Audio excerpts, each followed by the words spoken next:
আড়াইশোটিরও বেশি design option নিয়ে Walton smart fridge, বোঝে আপনার প্রয়োজন।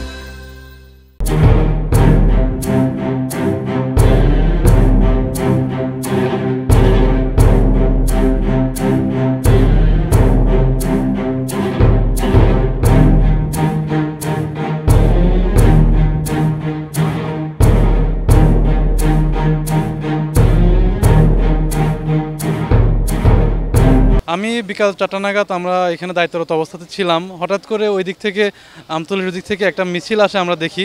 তা আমরা আমাদের ডিউটিরত অবস্থাতেই ছিলাম তখনও পর্যন্ত। হঠাৎ করে তারা এই বাইরের যে এই গাড়িটাতে ভাঙচুর করে এবং এক পর্যায়ে তারা আগুন ধরায় দেয়।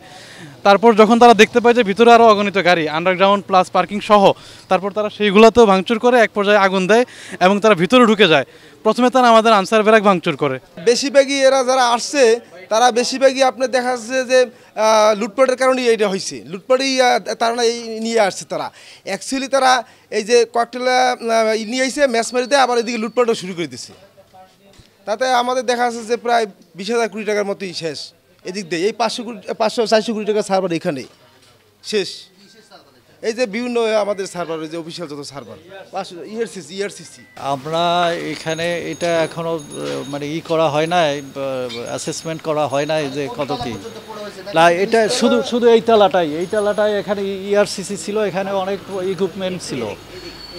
হ্যাঁ, অনেক ইকুইপমেন্ট ছিল, এগুলো সব পুড়ে গেছে। এই আগুনটা এই শেডের কারণে উপরে যাইতে পারে না, উপরে সব ধোঁয়ায় একবার পুরাটা আচ্ছন্ন হয়ে গেছে। আর এই আগুনটা উপরে ওঠে নাই, কিন্তু আমাদের এই লাইন পুরোপুরি নষ্ট হয়ে গেছে। না, এখান তো অবশ্যই ক্ষতি হয়েছে। আমাদের সরকারি সম্পদ নষ্ট করছে।